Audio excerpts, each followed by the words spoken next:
बिस्मिल्लाहिर्रहमानिर्रहीम। अस्सलाम वालेकुम। मैं हूं डॉक्टर निसार अहमद। इंसान की बेसिक कंपोजिशन में ऑक्सीजन, हाइड्रोजन और नाइट्रोजन होती है। उसके अलावा कार्बन भी होते हैं। ऑक्सीजन, हाइड्रोजन, नाइट्रोजन की जिस्म में मुनासिब मकदार होनी चाहिए। अगर ऑक्सीजन की लेवल नॉर्मल से ज़्यादा रहेगी बहुत अरसे तक तो उससे ऑक्सीडेटिव स्ट्रेस जन्म लेगा। ऑक्सीडेटिव स्ट्रेस से मसल्स, नर्व्स और जिस्म के और सेल्स डैमेज हो सकते हैं। ऑक्सीडेटिव स्ट्रेस की मेन वजह यह है कि एंटीऑक्सीडेंट चीज़ों की इस्तेमाल में कमी, दूसरा ऑक्सीडेंट चीज़ें यानी गर्म चीज़ें उनका ज़्यादा इस्तेमाल। ये ऑक्सीजन जो है हम ऑक्सीमीटर से मेयर कर सकते हैं, जो तकरीबन 96 से 98 तक होने चाहिए। अगर 99 और उससे ऊपर जाती है तो ये चीज़ ऑक्सीडेटिव स्ट्रेस की तरफ ले जा सकती है। ऑक्सीडेटिव स्ट्रेस इस वजह से भी होती है कि जिस्म का डिटॉक्सिफायर फंक्शन जो होते हैं, ख़ास तौर पे लिवर सेल्स में साइटोक्रोम्स एंजाइम्स होते हैं, साइटोक्रोम जीन्स होते हैं जो डिटॉक्सिफाई करते रहते हैं। जो जिस्म में टॉक्सिन्स पैदा होते हैं उनको ख़त्म करते हैं, डिटॉक्सिफाई करते हैं। जब उनका फंक्शन किसी वजह से कम हो जाए, ये जेनेटिकली भी होता है, केमिकली भी होता है, दोनों वजह से ये फंक्शन कमज़ोर हो सकता है, तो उस सूरत में ऑक्सीडेटिव स्ट्रेस जन्म लेती है, जिससे बहुत सी न्यूरो और मस्कुलर बीमारियां होती हैं। कैंसर भी हो सकता है, दूसरी बीमारी भी हैं, मगर हमारा जो मेन फोकस है न्यूरोमस्कुलर डिजीज़ पे है। तो उसमें जो है विल्सन्स डिजीज़ है, जिसमें कॉपर बढ़ जाता है या लेड बढ़ सकता है, और दिमाग में जो है स्क्लेरोसिस बन सकते हैं, जिसको हम मल्टीपल स्क्लेरोसिस कहते हैं। दिमाग के मुख्तलिफ से डैमेज हो सकते हैं, और सेरेब्रो स्पाइनल एटेक्सिया जो चलने में लड़खड़ाहट होती है, ये मसले भी हो सकते हैं। ये तकरीबन ऑक्सीडेटिव स्ट्रेस की वजह से होते हैं। जब जिस्म में ऑक्सीजन की कमी हो, यानी ऑक्सीजन 96 से कम आए, तो इसका मकसद ये है कि ये अभी पेशेंट हाइपोक्सिया में जा रहा है, जिस्म में और ब्लड में ऑक्सीजन की कमी में जा रहा है। उसके भी दो रीजंस हो सकते हैं, या तो गर्म चीज़ों के इस्तेमाल की कमी हो, या तो जो एंटीऑक्सीडेंट है, ठंडी चीज़ें हैं, उनके इस्तेमाल का ज़्यादा हो। तो जब ज़्यादा ऑक्सीजन की कमी जिस्म में रहेगी तो जिस्म का हीलिंग पावर कम रहेगा। जिस्म का हीलिंग पावर कम रहेगा तो जिस्म के जो सिस्टम्स हैं वो काम करना भी कम करेंगे। आपको हमेशा याद रखना चाहिए कि ऑक्सीजन का बढ़ना जिस्म में एनर्जी का बढ़ना है, जिस्म में हीलिंग पावर का बढ़ना है, मगर नॉर्मल लिमिट में। और ऑक्सीजन की कमी जो है उसका मकसद ये है कि आपका जिस्म का फंक्शन कम होता जाएगा। जब ऑक्सीजन की कमी होती है तो जिस्म के सेल्स फंक्शन करना छोड़ते हैं। अगर ऑक्सीजन की नॉर्मल से ज़्यादा होती है तो सेल डैमेज होते हैं।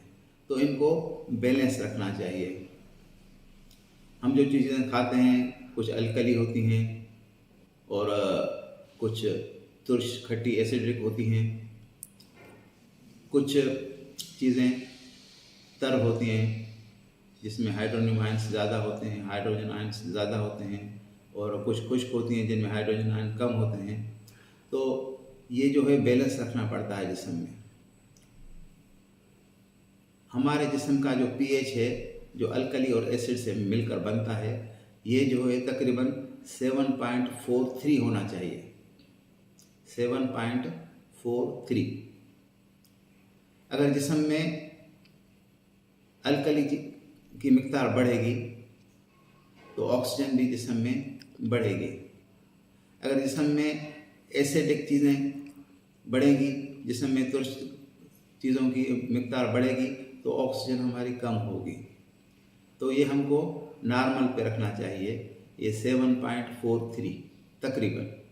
तो इससे ऑक्सीजन लेवल आपकी 96 से 98 तक रहेगी। जो बीमार हैं लोग वो चेक कर सकते हैं अपनी कि हमारी ऑक्सीजन कम है कि ज़्यादा है। अगर आपकी ऑक्सीजन ज़्यादा है तो ठंडी चीज़ें इस्तेमाल करें, अगर आपकी ऑक्सीजन कम जा रही है तो आप गर्म चीज़ें इस्तेमाल करें। ये एक बेसिक फार्मूला है। इसके बाद हम आते हैं नाइट्रोजन पे। नाइट्रोजन का काम ये होता है ऑक्सीजन की लेवल को नॉर्मल पे रखना। जैसे ऑक्सीजन ऑक्सीडेशन को बढ़ाती है, आग को बढ़ाती है, तो नाइट्रोजन आग को ठंडा करती है। नाइट्रोजन अगर जिस्म में ना हो तो ऑक्सीडेटिव स्ट्रेस बहुत ज़्यादा हो जाएगी, पूरा जिस्म डैमेज हो जाएगा। और नाइट्रोजन की मिक़दार भी अगर नॉर्मल से बहुत ज़्यादा हो जाए तो ऑक्सीजन बिल्कुल कम हो जाएगी और जिस्म डैमेज होने लगेगा, जिस्म का हीलिंग पावर कम होने लगेगा। इसीलिए जो भी फिट्स की दवाएं होती हैं, साइकोलॉजिकल दवाएं, दिमाग की दवाएं होती हैं, दिमाग को कमज़ोर करने के लिए, दिमाग को आराम देने के लिए, और नशे की दवाई होती हैं, इन सब में तकरीबन सब में नाइट्रोजन की मिक़दार होती है, किस में कम किसी में ज़्यादा। अगर नाइट्रोजन की मिक़दार बहुत ज़्यादा हो जाए तो फिर ऑक्सीजन सही काम नहीं करती, इसलिए उसका बॉडी का हीलिंग सिस्टम सही काम नहीं करता। इसलिए हम जो इलाज करते हैं, जो बच्चे झटकों की दवाई इस्तेमाल करते हैं तो उनको फ़ायदा कम होता है, देर से होता है, क्योंकि नाइट्रोजन की वजह से उनका हीलिंग पावर कम होता है। जो बच्चे झटकों की दवाई इस्तेमाल नहीं करते तो उनको फ़ायदा बिनिस्बत जल्दी होता है। अभी दो बातें होती हैं कि किन किन बच्चों में फ़ायदा जल्दी होता है, किन में लेट होता है, वो उसकी वजह भी आपको बता दूँ। कुछ बच्चे ऐसे होते हैं जिनके जिस्म में हीलिंग पावर ज़्यादा होता है, उनको थोड़े अरसे में थोड़ी दवा से फ़र्क आना शुरू हो जाता है।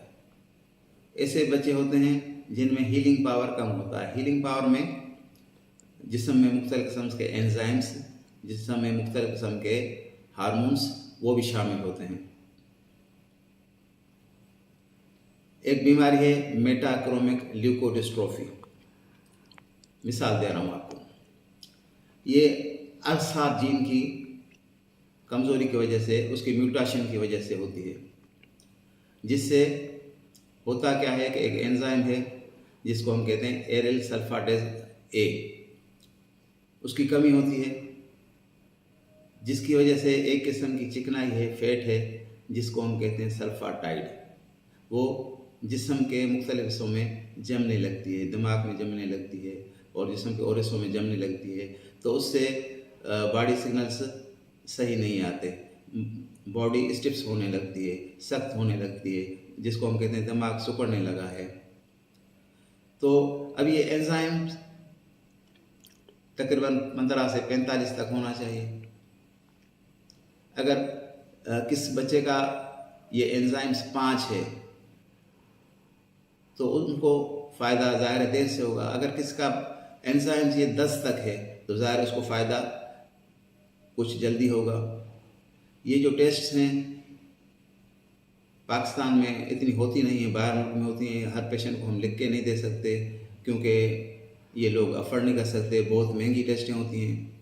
इसलिए हम उनको सिर्फ गाइड ही कर सकते हैं कि भाई किन बच्चों में हीलिंग पावर थोड़ा होता है, किन में ज़्यादा होता है, किन में एंजाइम की कमी थोड़ी होती है, किन में ज़्यादा होती है।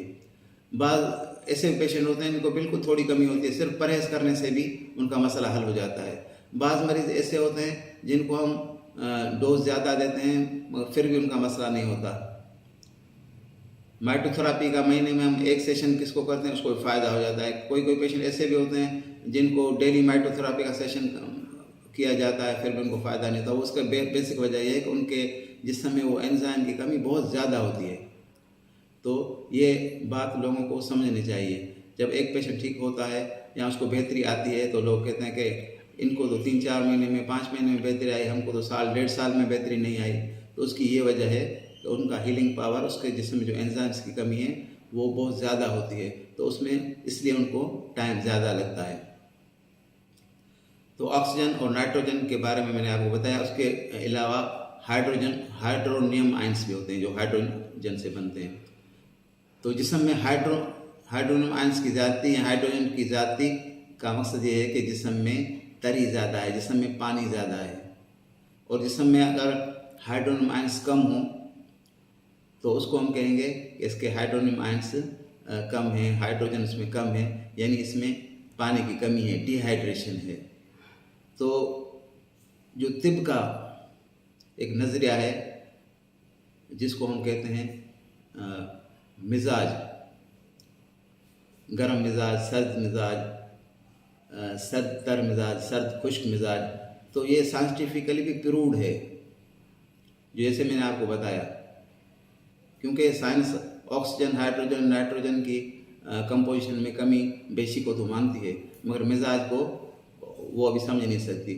मगर मिजाज का मेन मकसद यही है कि ये जो केमिकल्स हैं, ये जो आयंस हैं जिस्म में नॉर्मल हों, तो हमारा जो मिजाज हो मोतदिल हो। जो तिब्ब का नज़रिया है इसका मकसद ये है कि मिजाज को मोतदिल रखा जाए, यानी आपका जो pH है 7.43 रखा जाए।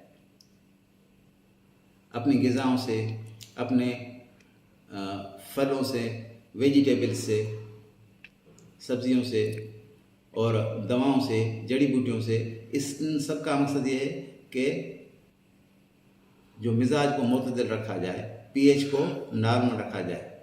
तो उससे ऑक्सीजन लेवल आपकी नॉर्मल पे रहेगी, तो आपका बॉडी हीलिंग सिस्टम, आपका इम्यून सिस्टम, आपका जो जिस्म का पावर है, जिस्म में स्टेम सेल्स होते हैं वो खुद भी प्रोड्यूस होते हैं। जब आपके जिस्म में ऑक्सीजन सही होगी, ऑक्सीजन नॉर्मल पे होगी, नाइट्रोजन नॉर्मल पे होगी, हाइड्रोजन नॉर्मल पे होगी, तो आपके जो सेल्स हैं, स्टेम सेल्स, दूसरे सारे सेल्स सही काम करेंगे।